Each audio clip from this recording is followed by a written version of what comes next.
The Tudors Dynasty Podcast. Hello and welcome back to the show. I'm your host, Rebecca Larson, and today I am so pleased to welcome back to the show for the first time in a very long time, Gemma Hollman. Gemma, welcome back. Thank you very much for having me. I know it's crazy how time has gone.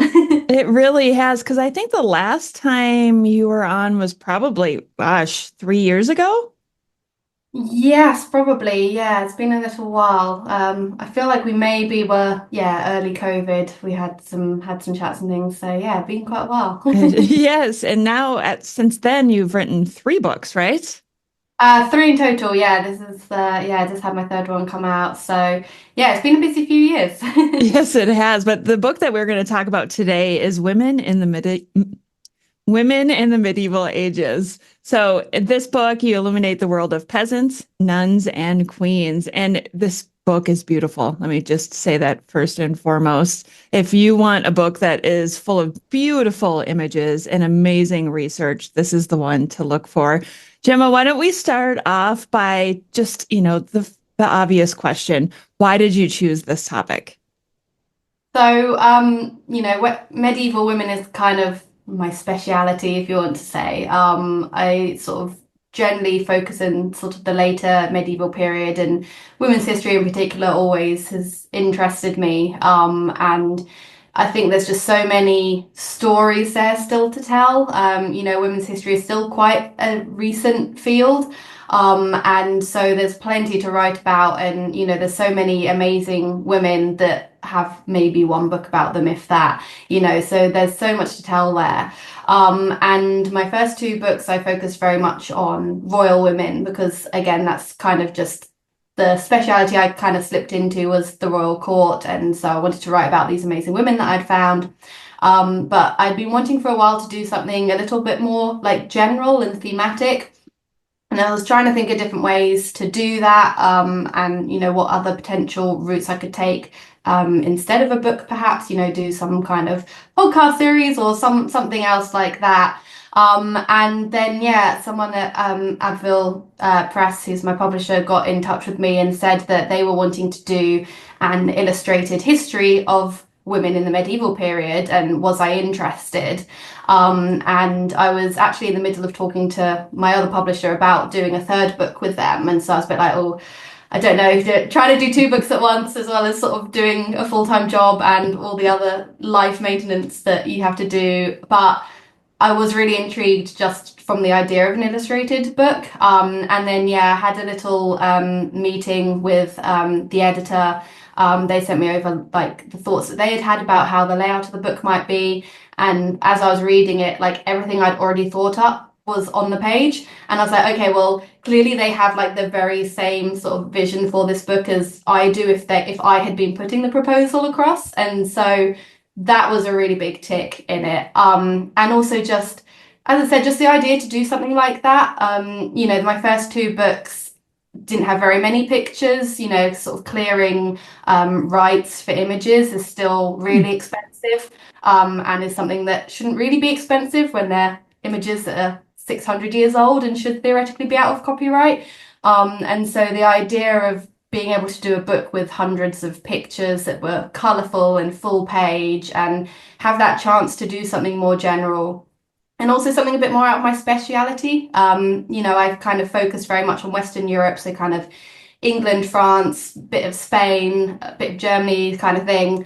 And so the idea of doing a book that would cover a lot more of Europe, and also different social classes as well, which was something I hadn't really done since university. I was really kind of keen to learn myself in the process of doing the writing.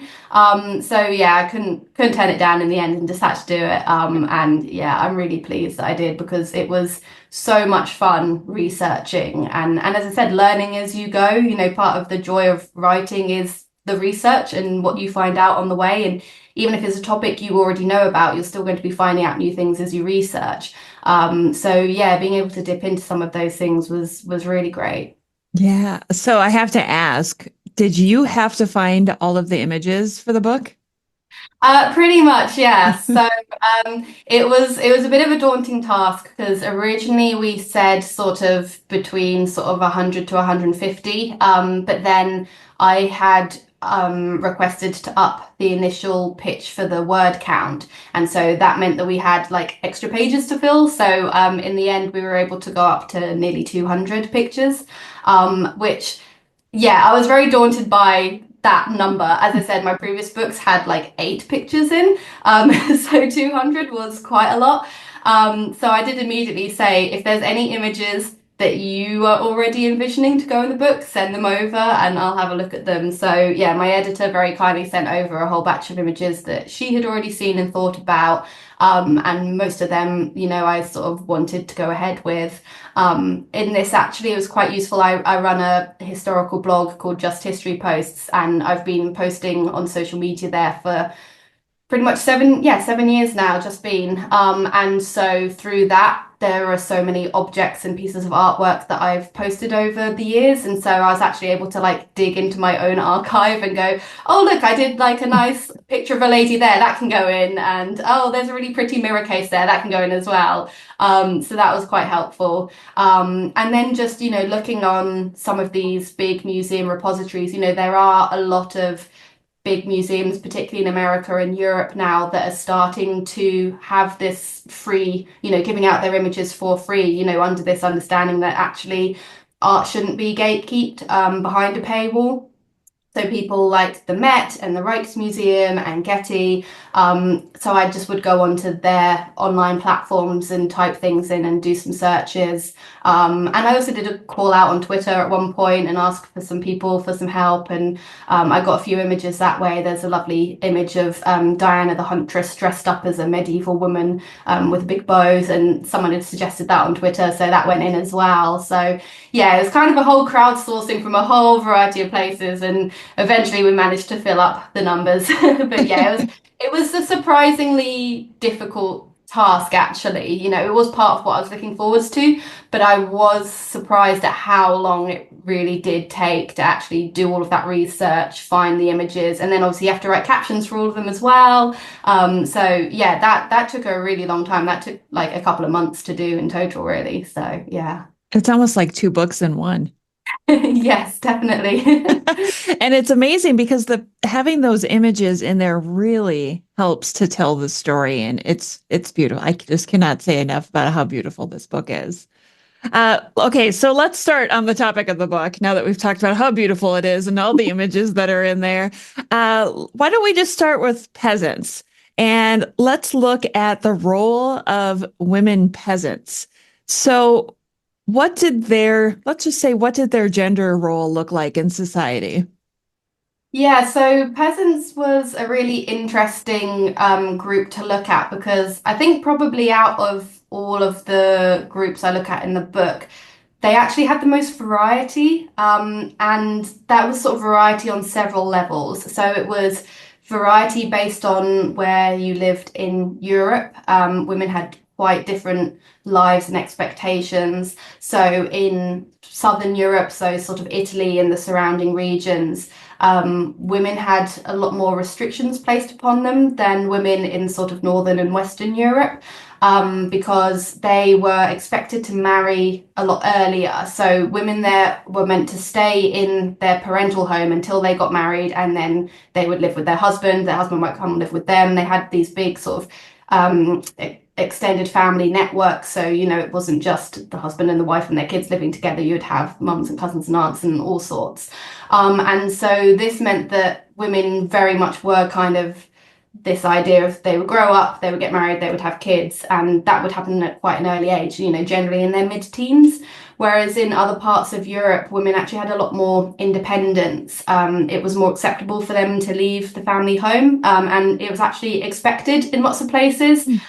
So places like England, for example, it was very much expected that a young woman would go out and work, and she would, learn how to become a wife by working as a servant in someone's house, and she would learn how to clean and how to care for children and all of that. And it was an honor for women to do that, and women at all levels of society did that, from peasants up until noblewomen would also go into other people's houses. And because of that, because they had that more expectation of leaving the home and a bit of independence, they tended to get married a lot later, so in their mid to late 20s instead. So that has a real separation in what's what their lives are like and what the world of work is open to them. So the geography is one thing. The other thing that really has an impact is just the development of time. The book covers 500 years from about 1000 to about 1500. And during that time, Europe changes so much. At the start of the time, lots of countries aren't even formed properly yet. You've got loads of tiny independent states. Culture's still developing. All of Europe isn't quite Christian yet, so you've got lots of religious changes. And population is slowly growing over those couple of hundred years. And as the period evolves, you have a lot more towns and cities start to develop, and people move away from the countryside into the city. And again, this really impacts peasant women, because then women who are left behind in the rural areas are going to have really different lives to the peasants that have moved to the cities and have a whole different range of options open to them. So that was quite fun, actually, trying to track all of those changes as they're going on and sort of swooping between time periods and countries and seeing, well, what was the difference between a peasant in France in the 1100s to a peasant in Spain in a city in 1400? There's quite big changes there. Yeah, definitely. I think one of the interesting things that I picked up from the chapter on the peasants was, and what an odd thing for me to like be like, oh, I want to talk about this. But I think I was surprised to learn that it was a common task for rural women to brew the ale. I don't, and how it's a common misconception that water was not drinkable at this time. Can we talk about that? Because I feel like that's such a common misconception. Yes, I definitely had to slip that one in, because yes, as you say, it was very much, particularly at the sort of beginning of the period, you don't have huge industries just in anything really across Europe. And so many things are done at a local level, and, not just within a town, but within a home. So, people are making their own clothes, they're making their own bread, they're not necessarily going to markets to buy all these things. And so, yeah, that extends to drink. So they're growing their own crops to then turn into ale to drink. And so this is an important task that a woman is doing several times a month, because ale doesn't keep very long. It's not like you can make one huge batch and then drink it all year. So every couple of weeks she would be brewing for the family. And it was a task that an individual could do at home. But yes, of course, as soon as you start talking about that, it's such a common myth of, well, that everyone drank alcohol in the medieval period because the water was filthy and it was safer to drink alcohol. And yeah, that's it's quite a pervasive myth, and I'd be intrigued. I haven't done quite all the research into where that originated, but yeah, I'd be intrigued. Most of these myths come from the Victorians, so I'll just blame them in advance. It was probably them.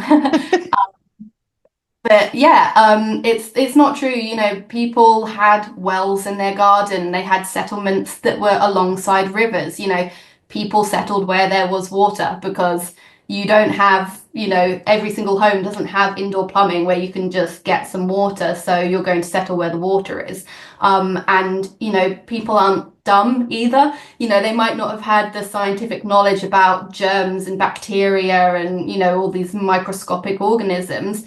But like, anybody can see if there's a dead animal in some water and it gets flies and is all horrible and muddy and gross. No one wants to drink that because it looks gross. So, they sort of still had some sensibilities. They might not have quite realized that, oh, there's a certain bacteria that's going to give you food poisoning or whatever, but they would have known that's bad water, don't drink it. And so they did have clean water sources, so they didn't have to boil all of their water and drink alcohol. They just did it because they liked it and it tasted nice. Yeah, I love that. There's a dead animal rotting with flies, and they're like, no, let's drink this. Yeah, this is good. Let's have it. Okay, one of the other things I think that we hear a lot is hygiene, right? And that people didn't bathe as often as we do now. Was it the same for the peasants? Did they bathe as often as we do today? Yeah, I mean, they weren't necessarily having like full submerged baths every single day and things like that, but there was regular cleaning at all levels of society.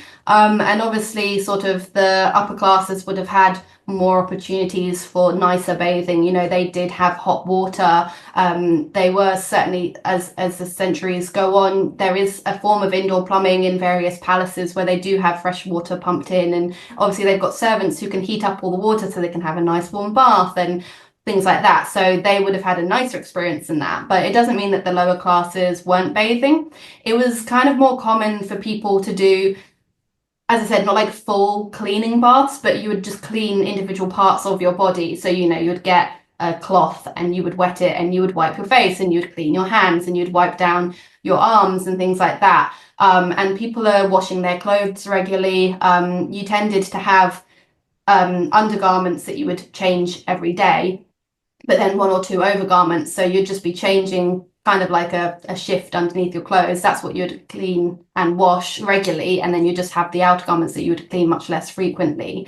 And yeah, peasants were the same, you know.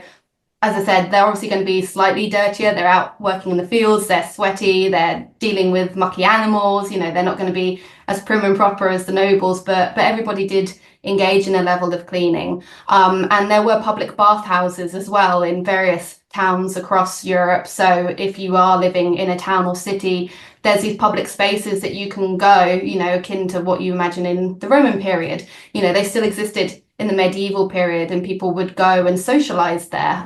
You know, it wasn't just somewhere that you could clean, you could get food there. You know, people would go for meals and they would catch up at the bathhouse. So there were plenty of opportunities for people to have a level of cleanliness, but maybe not our daily showers that we have nowadays.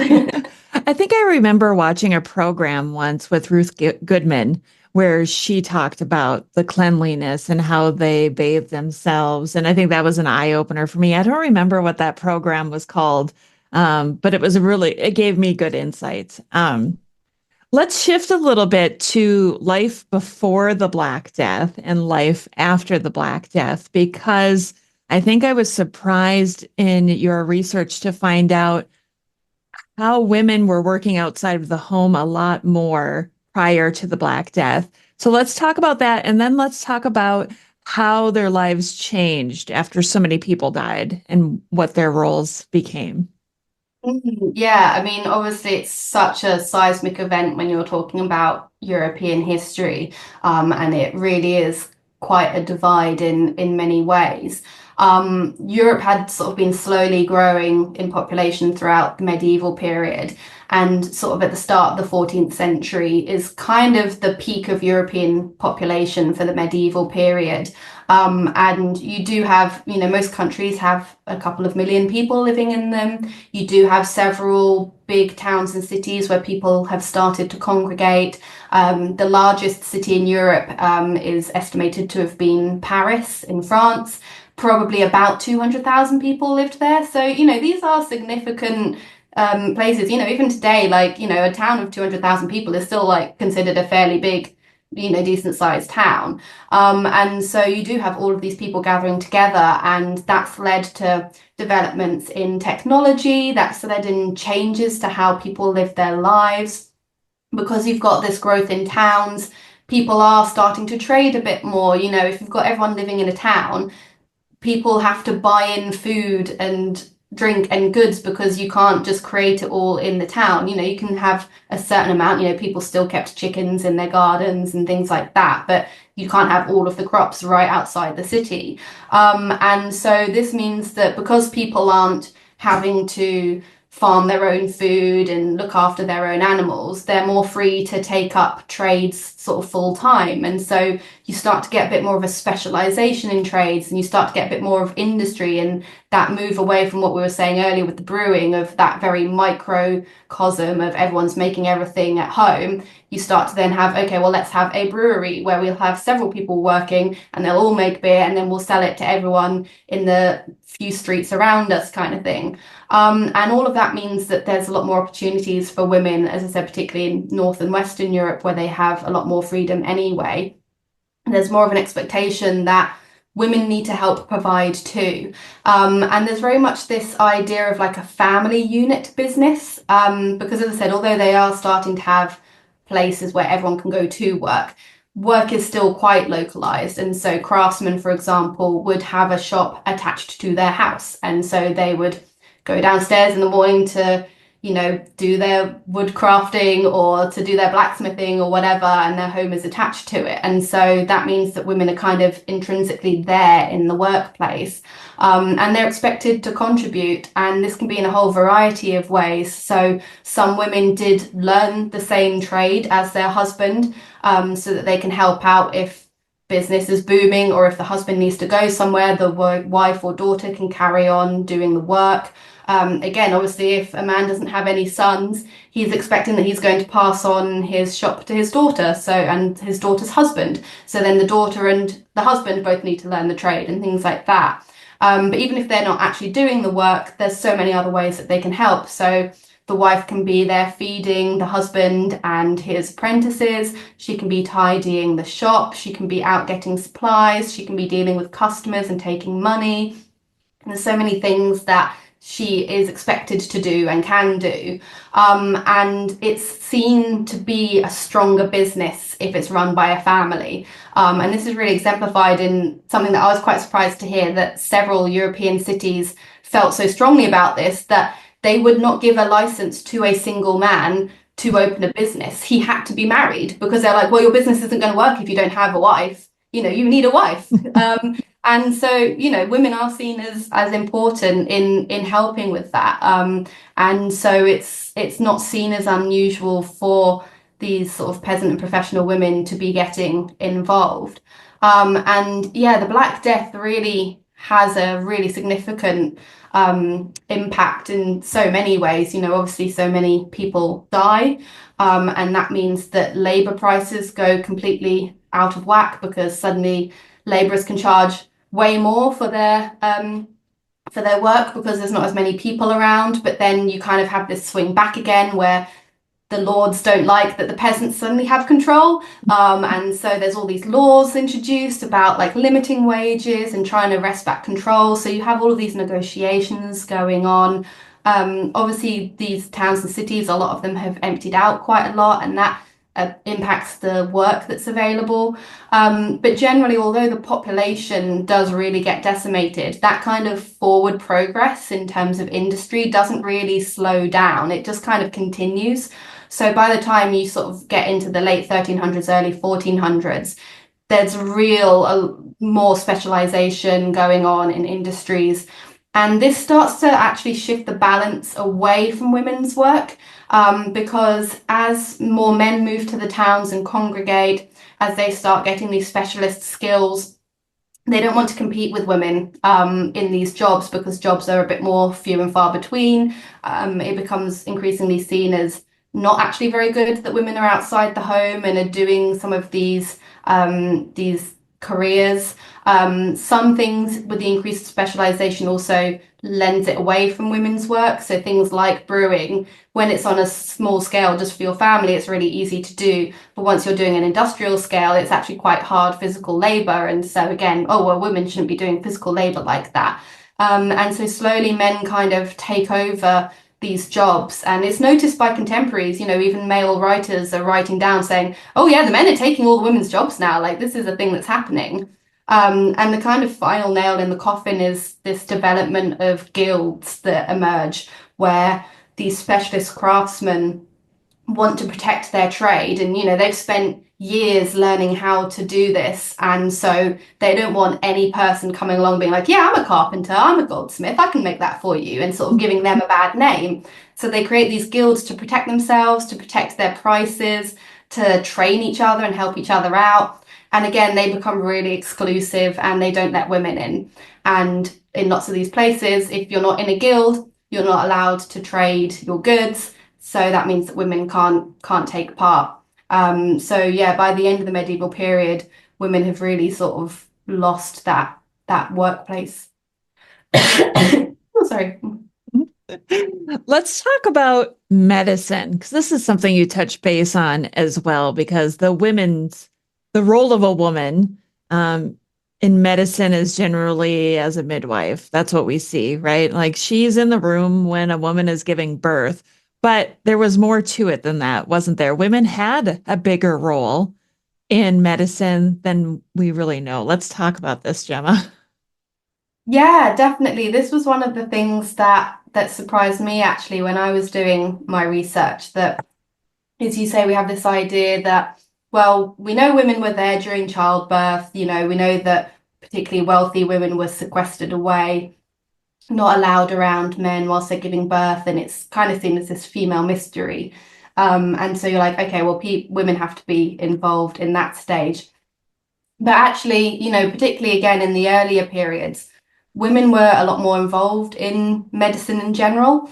Again, it was kind of that expectation that, well, if a woman is a wife and a mother, at some point people are going to get sick in the family, and you don't have a healthcare system, so who's going to look after them?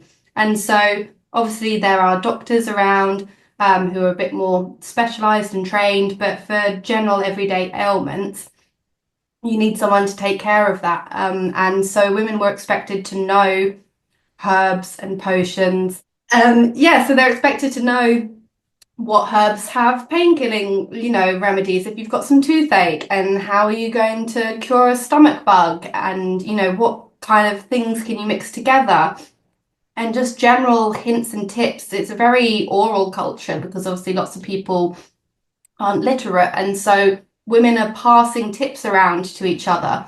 And this is really interesting. When you do have even the noble women, we've got surviving letters of them sending recipes and tips to each other. And women, there's some queens in Spain where sort of the princess has given birth and she's having real trouble with breastfeeding. Her breasts are really tender, and so she writes to her mother-in-law and says, well, I know that you had some trouble with this, and can you get your doctor to send my doctor the recipe that like helps you out, kind of thing. And you sort of go, well, these are royal women sort of trading tips. And so the same thing's going to be happening all the way down the social ladder. And so, yeah, it was very much an equal thing for a long time. And it wasn't just women treating women. Women would treat men and women and children and all levels of society. And again, certain countries had a real respect for women and their medical knowledge. Perhaps surprisingly, considering what we were talking earlier about Italy being a lot more restrictive with its women. But earlier on in the period, there was a medical school in Salerno, and that became really renowned across the whole of Europe as being like this real hub of medical knowledge. Like, this is where all of the breakthroughs were coming from.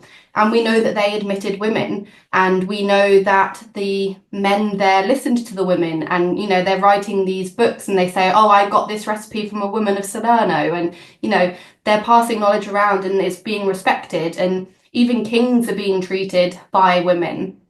And this extends to, for example, religious women.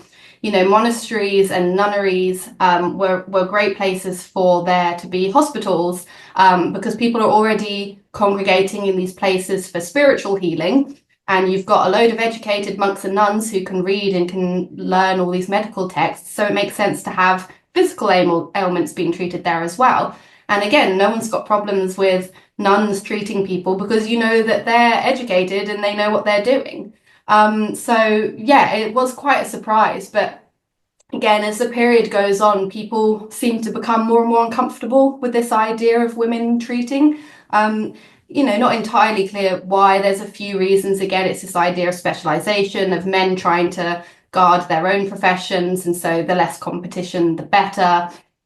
There's sort of very much a worry about women and their emotions, and, well, should we really be trusting women to treat us? What if they try and kill us? Or, should they be responsible for people's lives? And so, yeah, you do slowly get from sort of the 1300s onwards a lot more complaints of people trying to stop women practicing, and most countries in Europe eventually ban it for most cases. They accept there's always going to be, as you say, women who have to be midwives or who are going to have to treat their children, but there's very specific limitations put on how far they're allowed to treat someone.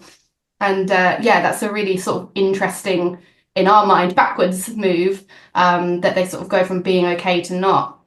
And I also kind of found that as time went on, there seems to be a lot more discomfort around Christian women being medics. And so lots of countries you start to see that the women who are still practicing medicine are from minorities, so Jewish women, Muslim women, and it's this kind of idea of like this idea that it's not seemly for a good Christian woman to be a medic, but we know that we need some women to be medics. So we already don't like the Jews and Muslims. So let's let them, do the medicine, and then our like nice Christian women will be protected, but they'll still get healthcare. Is kind of the vibe that I get really. So yeah, it's a really interesting shift that. Yeah, it really is. I love that you brought up religious women because one of the things I found interesting about your research in your book was when you talked about reasons why women would join a convent. And I think the part that I found the most intriguing was about the Norman conquest. And I'm fascinated by the Norman conquest. So I don't want to tell the story because I want you to tell it. Why would women have joined a convent during the Norman conquest? Yeah, so looking at the reasons that women sort of became nuns or went for a religious life is really interesting because, as you say, there's kind of always this idea that being a monk or a nun was kind of a secondary thing. People had loads of kids, and your first few kids, they were the important ones, and they would become your heirs, and you'd marry them off, and they'd be doing all these things. And then, oh God, we've got like 5 sons and they can't all inherit. So let's send the last two to become monks, and then like they can have a nice time being monks, and then we don't have to worry about splitting the inheritance 5 ways. It's only split 3 ways and stuff like that. And there's very much this idea of the same thing for women, that, oh gosh, we've got all these daughters, can't marry them all off. Let's just send them to a nunnery. Or they might have been misbehaving women, perhaps a daughter who, had been having extramarital relationships. And so you want to swiftly lock her away. Or, there's also this idea of women who might have been born with disabilities, either physical or mental. And again, it's like, oh, well, we'll just put them in a convent and then we can forget about them, kind of thing. And, obviously there are going to be cases of all of those things happening. But actually it was seen as a really positive thing to go into the religious life, for lots of reasons. For women who might not want to get married, there's lots of reasons why they might not have wanted to get married. They just might not like men. They might not want to have the dangers of childbirth, which kills so many women. So those are ways to escape having that pressure. There's also, the church preaches that the highest place in heaven is reserved for virgins. And so it's like, okay, well, if I go and become a nun, then I'm going to be like one of the best people in heaven. Like, I want that kind of thing. It might be that when they're coming to the end of their life, they've been a wife and a mother, and they've got children and grandchildren and great grandchildren, and the world is hard, and like they just want to have a retirement. And you don't have retirement homes in medieval Europe, but you can go to a nunnery. And also, obviously, people were very religious, and it was, as I said, an honor to become a religious person, particularly for women. The prayers of women were seen as really important. They had really strong currency. And so the idea that you could become a nun, and through your prayers you could help people get through purgatory faster, and you could save the souls of all of your family, that's a like really big motivation for someone to want to go and become a nun. So there's such a wide range of things, but one of the reasons that you were kind of alluding to is this idea of safety. So there's very much this recognition during the Norman conquest that you have all of these invading Frenchmen coming over, claiming everything for themselves, including women. You have all of these Norman men come over, and they're married off to Anglo-Saxon women as a way to kind of bring peace and sort of bring everyone together, integrate a little bit into society, get all of the lands that these women have inherited. But lots of women didn't want to do that. The Normans were scary. They were from a different country. They'd come and attacked and killed a load of people. They just didn't really want to be their wives necessarily. And so lots of them fled to nunneries to escape this. And yeah, there's a bishop at the time who writes down, lots of women just want to escape the libido of the Normans, he called it, which I think is a very polite way of putting what was going on. So yeah, definitely, nunneries were seen as places of safety, and lots of women did go there temporarily for safety. You know, if there were riots going on in towns, sometimes women would flee to nearby religious institutions. Even on an individual level, there's records of women escaping abusive husbands by going and hiding in a nunnery because they're protected there, and they would just wait until he died. And either join the convent, or sometimes they had permission to then leave the convent afterwards. So they were very much seen as places of safety for many women. Once these women were in the convents, what kind of roles did they have? What things did they produce? I guess maybe is the best way for me to put it. Yeah, there was a whole variety of things that women could do. And again, it's something that really expands as the medieval period goes on. So at the start of the period in the book, around, the 11th century, there's very few options across Europe. There's not many nunneries around. So if we're talking about England at the time of the Norman conquest, there were less than 10 convents in the whole of the country. And so they're very much exclusive places that are largely reserved for the nobility and royals.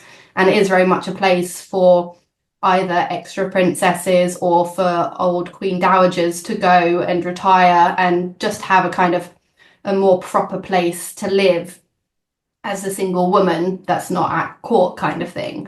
But as time goes on, particularly in the sort of 12th and 13th centuries, you have a real religious revival across Europe, and there's a lot of religious fervour, and you have a whole load of changes and reforms going on, and loads of religious orders get created, and lots of men set up religious orders of monks, and they admit women as well.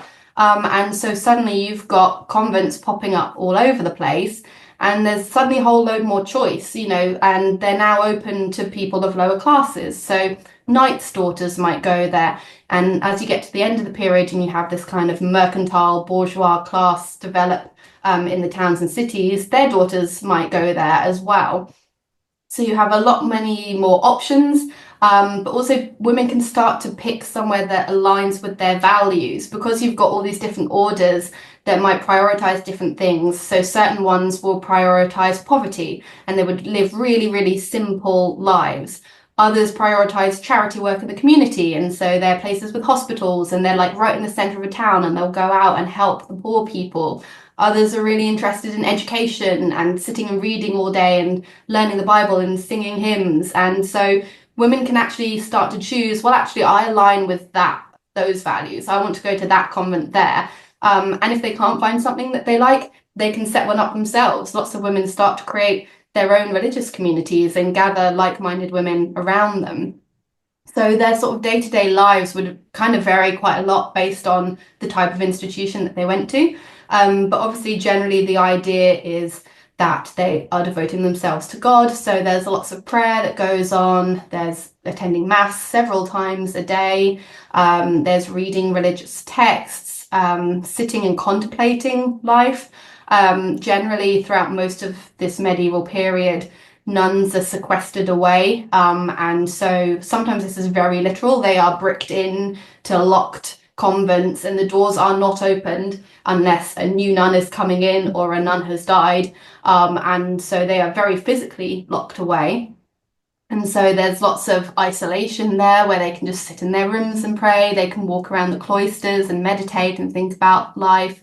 But other places, especially as time goes on and some of that separation becomes a lot less literal, there are opportunities for them to do things because there's this idea of, the kind of idle hands, and the devil sort of getting involved is that, if people don't have something to do, they're going to be tempted to sin. And women in particular are seen as this. There's so much fear of these communities of women because they're there, they don't have male supervision.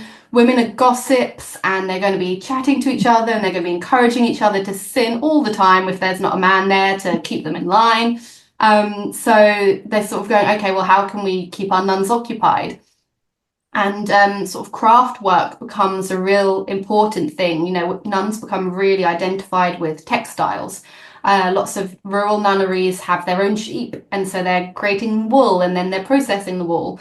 But they're creating beautiful altar hangings or vestments for the priests. They're creating tapestries.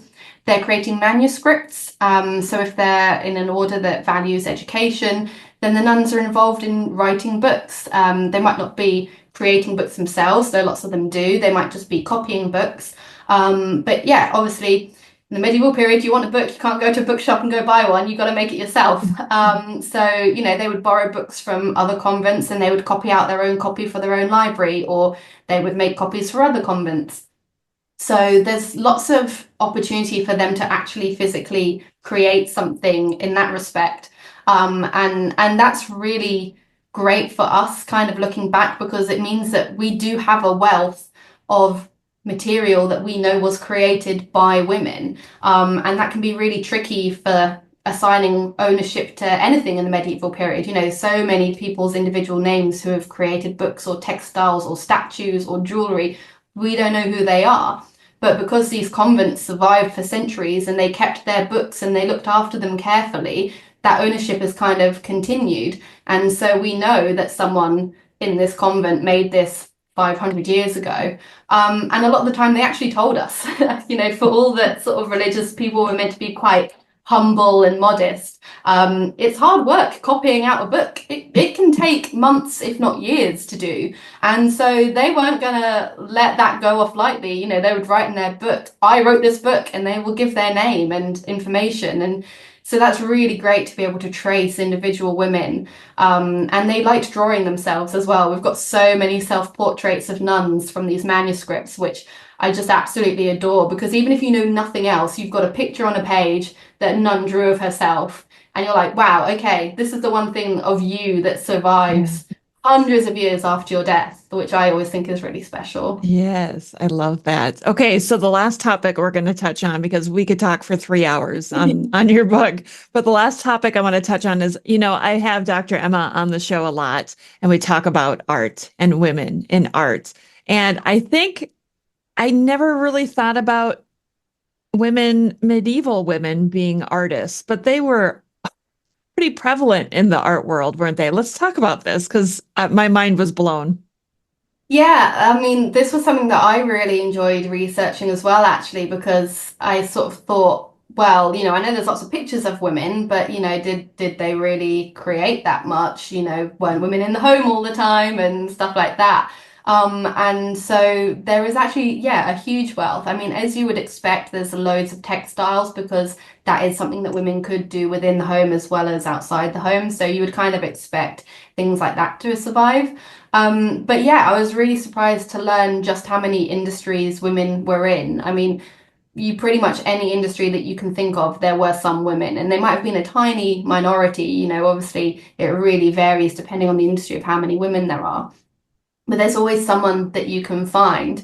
And yeah, the arts kind of lent themselves really well towards women, because it's not that physical, generally, depending on, what you're looking at. And so it's something that women can do.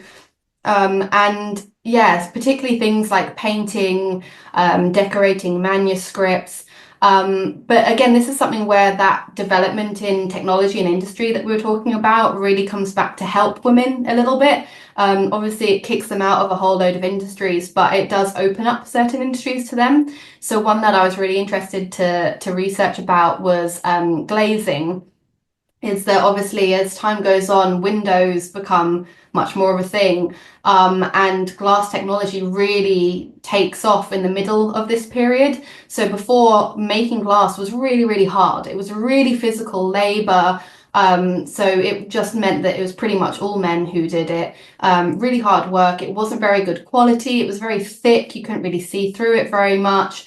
Not many people needed glass. It was only the big castles and the big palaces of the nobles and royals who had it. So you had to travel around to look for work and basically go up to various castles and go, do you need some windows? And again, that wasn't seen as something that women should be doing, although it might have been accepted that women could work outside the house. They shouldn't be traveling by themselves, or with bands of men. That's something that prostitutes did. And so all of this meant that glazing was very much exclusively male. But in the middle of the period, you get these huge breakthroughs in technology, and suddenly people are able to make much better quality glass, and it's a lot easier to do, and they can make it thinner, and it's much more see-through. And because of these developments in technology, you kind of end up with this divergence of specialities, where one speciality is making the glass because you need so many skills to make this fancy new glass, and then you have separate people who then decorate the glass. Whereas before, one person would do the whole process. Now it's two different processes. So you can buy the glass and then you decorate it. And because so many more people have windows and the opportunity to purchase glass goods, it means that you can have a workshop where you sell your goods out to people who come to you rather than having to travel around. And so both of these things mean that suddenly a load of women become glazers and they start decorating glass. And so, yeah, we've got so many records from sort of the 1300s onwards of women who are referred to as glazers. And one of the really great sources for this is the Paris tax rolls. You know, being such a big city, they kept really strict records of everyone who's paying tax. And there are women's names all over it, and they are listed as glaziers. And some of them are really successful glaziers as well. You know, they're making a lot of money from this. They're obviously seen as very skillful in their craft. And so, yeah, it's really great to have all of these pieces of art that not only show women, but that we know were made by women as well. And because we know women were there, it means that all of that anonymous art that we were talking about, where we've got, say, for example, like 80% of books, you don't know who wrote them. Well, if you know that there were women who were authors, you go, well, at least some of those books that we don't know who made them might have been made by a woman. You know, this book could have been made by a woman. And they did leave hints and traces of themselves in it as well. There's another couple that I really love who are the Montbastons, and they operate in Paris in the 1300s. And they're a husband and wife who illuminate manuscripts. You know, they're artists. And Richard, who's the husband, he seems to have been professionally trained. And his wife, Jean, seems to have, I guess, learnt from him, or perhaps from her father, if her father was maybe an illuminator as well. And so her training is a lot less formal, but she's still got her very own art style. And the couple worked together. There's I think about 50 manuscripts that we know that survive today that were definitely illustrated by the two of them. And sometimes they worked together, sometimes they worked apart. But one of the manuscripts has a little self-portrait of the two of them. And it's like a double page of a manuscript, and they're on both sides of the page, and they're sitting there creating the manuscript, and they're each there at their own desk, and they've got all of their tools, and on one side you can see the wet papers are hanging to dry. And it's amazing because her name survives by chance because her husband died before her, and she carried on working after he died. And to work at that time in Paris, you had to swear an oath to the University of Paris. And when they're working as a married couple, it's enough that Richard has done this oath. But because Jean wants to carry on after he's died, she has to swear the oath. So that's why we have got her name. But if she had died before Richard, we would never have known her name. But her picture would have survived on that piece of paper, and we would have known at some point a woman drew a picture because there she is on the page. And yeah, I just love that. That's where that art really comes in to kind of give you those connections to these people who might otherwise be lost to us. Yeah. One of the other things that intrigued me was how you mentioned that a lot of women were involved in the design of the effigy on their tombs. I had no idea about that either. I think one of the examples that you used was it Eleanor of Castile. Oh, it might be. I'm trying to think of it. Yeah. But I know, yeah, some of the English queens, for example, Philippa of Hainault, she designed her own tomb. And yeah, I mean, obviously, this is very much at the higher levels of society to be able to afford an effigy on your tomb. But again, as the period goes on, even sort of the mercantile class can have nice little brass effigies and carvings, you know, stuck on their tombs, even if they're not these big, grand monuments. But yeah, it was very much a thing that women did. And, you know, it was something that they had control of, and it's this lasting image that they know is going to be seen by people long after their death. And it's a way for them to put their mark on it. And, you know, obviously lots of women died in childbirth, but lots of women outlived their husbands because they're off fighting in wars and they're getting illnesses and dying for all other sorts of reasons. And so if the husband's died first, then sometimes if he hasn't made any plans, it's then the wife who's left behind to design their tomb for the both of them. So yeah, it's a really great chance for them to sort of put their own mark on it. So using Philippa of Hainault as an example, up to that point, a lot of English Queen tomb effigies were very stylized. You've got a slender, young-looking woman who's got flowing locks and she's got a nice crown on her head and she's very serene and it's very like, this is a queen kind of thing. But Philippa went in kind of a completely different direction and she said, no, I want this to look like me. And so it's a really realistic portrayal. She's shown as a middle-aged woman who's a little bit overweight. She's got, thick neck. She's got a swollen belly. She's wearing fashionable clothes. She's decided to put effigies of most of her children and her children's spouses around the tomb because all through her life, her vast European family have helped her husband and given them lots of alliances, and their children are now going off marrying lots of European people and continuing this strong dynasty. And so she's wanting, even in death, to be like, look at this family that we created, look at this power that we hold and all these people in Europe that we're connected to. And so even in death, she's wanting to support her husband and his goal. And so it's this real nice mix of her as an individual woman, as a mother, but also her as a queen. And you can kind of see her thought processes of everything within that. And, you can see that with lots of other tomb effigies where you can see that these women have had an input into it. Another one that's in the book is a brass one. It's again an English one. And it's a married couple, but at the feet of the woman is a little dog with the name Terry. And it's like one of the earliest, if not the earliest, like named pet that we've got in visual art, like in England. And again, it's at her feet, it's not at the husband's feet. And so you sort of go, well, that must have been her pet. And, she was like, no, I want my dog on my tomb, like, I love this dog, he's coming with me kind of thing. So yeah, it's amazing to see women sort of having that final say over how they're going to be portrayed for eternity.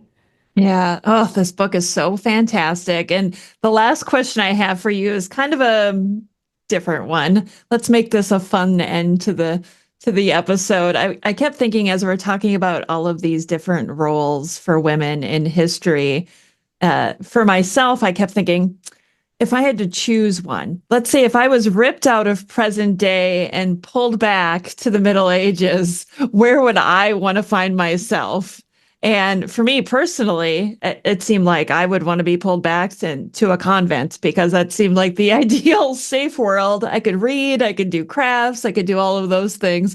Where would you want to be pulled back to? Yeah, I mean, funnily enough, probably quite similar, really. Obviously it'd be so fun to be like a noble woman and have all of these amazing castles and clothes and go traveling and have this wonderful food. But, there are quite a few negatives that come with being a noble woman. You're getting married off, you're probably going to have a whole load of kids. People are going to fight over you if your husband dies, you might get abducted and remarried. You're on the front line of politics, so you get tangled up in all these things that happen at court, and you might suddenly find an army at your doorstep that you've got to defend your castle from. So yeah, there's quite a few things there that I might not want. But yeah, I think like if I could choose place and position, I think being like an abbess of an abbey would just be fantastic because you get all of that power associated with it. Abbesses who sort of run these places could have a lot of power. They were educated, they could do land deals, they could supervise quarrels in the area, they got to tell the other nuns what to do. But then, yeah, as you say, you also get to spend a load of time reading and you're in this nice quiet place and don't have to deal with the outside world so much. And I think if you're living at a time where there's such strong religious belief, that being part of that and being like, wow, if I say a prayer, that's going to make a real difference, and like having that trust in the sort of religious side as well, I think would have been a real comfort at that time when so much is going on. You think of something like the Black Death, having a strong faith would have been really great at that time, I think, when you think the world is going to end because everyone's going to die. So yeah, I think maybe we could have a convent together. There we go. Yeah, you can lead it. I just want to hang out and read books and stuff. The other thing is nuns were often allowed cats, and I'm a big cat Oh, person. So, I could have my cat there as well. He could I, come with me. I would love that. I would love to be surrounded by cats as well. Well, Gemma, thank you so much for coming on the show today. Your book, Women in the Middle Ages, it's available everywhere now? Yeah, so it's available most of the world right now. It's coming out in the US and Canada on the 26th. So depending on when this is going out, it's nearly there. So yeah, just a couple more weeks. So yeah, go check it out. Wonderful. And I will include links in the show notes as well. Gemma, thank you so much. Thank you very much for having me. And that concludes another episode of the Tudors Dynasty podcast. Thank you so much for listening. If you love the show and would like to show your support, consider becoming a patron over on Patreon. That's patreon.com/Tudors Dynasty. Over there, you'll get commercial-free episodes, early access, and some patron exclusive content as well. If you would prefer to show your support in another way, head on over to my website, tudorsdynasty.com, and click on the shop to see some of the new merchandise that I have available. Thank you so much for listening. Until next time. The Tudors Dynasty Podcast.